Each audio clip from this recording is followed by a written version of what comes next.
basically wants you to challenge the luxury you know. That's the tagline for their all-new luxury flagship. So, keeping an open mind here, what is the definition of luxury? Luxury is something that is usually defined by heritage, by a badge, by a brand name.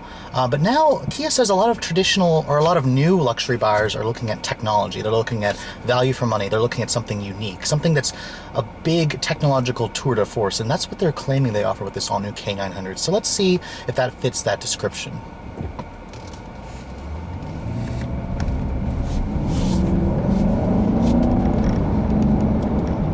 Now, first of all, I've shown you guys the sister vehicle to the K900, which is essentially the Hyundai Equus or the Genesis. I mean, the K900 kind of sits in between the Equus and the Genesis in the fact that you can get this thing with the 3.8-liter V6 or the 5-liter TAL V8. Now, I'm driving the K900 with the V8. This is the VIP package. This is what the K900 will be offered initially, and the car's actually been on sale already since March, but that actually only came to the West Coast and then in the southern states. It hasn't trickled over to the DC area just yet, or the East Coast, but expect to see them in showrooms later this month or early next month. And I have to say, this is just a first drive review. I'll show you guys a more in-depth full review when I get one to test later on later this summer.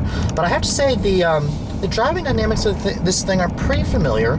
I mean, it's got its own selectable drive mode here, a sport, an eco, and a normal setting. And when you put it in the sport setting, it's got this display, or the instrument panel display actually changes over to a digital tach and a digital speedo. That's different. It's different than the Equus. In terms of the rest of the interior of this thing, the interior kind of reminds me of the Equus in the way the interface works right here. This screen right here is not a touch screen, so that's definitely weird how it's not a touch screen, but Kia doesn't want you to get the greasy fingerprints. They're going after the Germans. That's essentially what the Kia brand goes for, is the German competitors in the way that the interface works. In terms of the exterior look, you also get a very unique styling element here that is differentiated from the Equus, which this car kind of looks, more like an Audi. I mean, Peter Schreier is the head designer at Kia, and it's definitely much more premium. I prefer the looks of this K900 with the adaptive LED headlights, the LED taillights. You got the quad or the dual exhaust outlet in the back. These LED headlights look fantastic, and it does have LED daytime running lights. That's something the Equus did not have, so that was very disappointing of me that the Equus did not have it. I'm glad to see that the K900 has that premium feature. Now, let's get on the gas here and see how she does, shall we?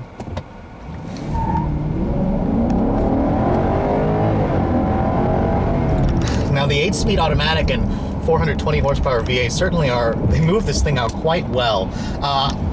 There hasn't really been much test data yet, but that Equus did it in like 5.5 seconds. I see no reason why this thing doesn't do it in the same time. I mean, the seats, they're amazingly comfortable. This thing definitely feels like a luxury car, and it certainly will challenge conventional buyers to think closely about what they think of as luxury. I mean, this thing, one of the key differentiations that I'm noticing between the Equus and this car is there's Kia badges all over it. There's a Kia badge in the front, there's a Kia badge in the back, there's a Kia badge in the wheels, the steering wheel has a Kia badge. I mean, they were not shameful to show off the fact that this is a Kia, and I have to say it's a ballsy move on their part, and I'm quite pleased to see that they're not scared to hide it. I mean, some people thought, why don't you go with a luxury brand if you're going to offer something like this? But it's expensive to offer something, to completely offer a luxury brand.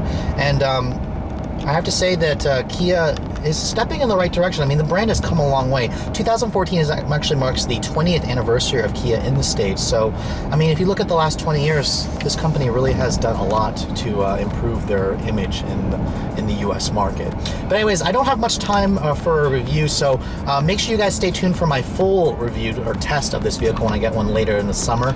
But Kia actually already announced pricing on this VIP model. It's going to be about $65,500 plus a $900 destination charge, and it's loaded like this. So it is a little bit cheaper than that Equus, and it's certainly worth a look if you guys are looking for the luxury features that the Equus offered, but you didn't want to have, or you wanted something that looked a little bit more premium.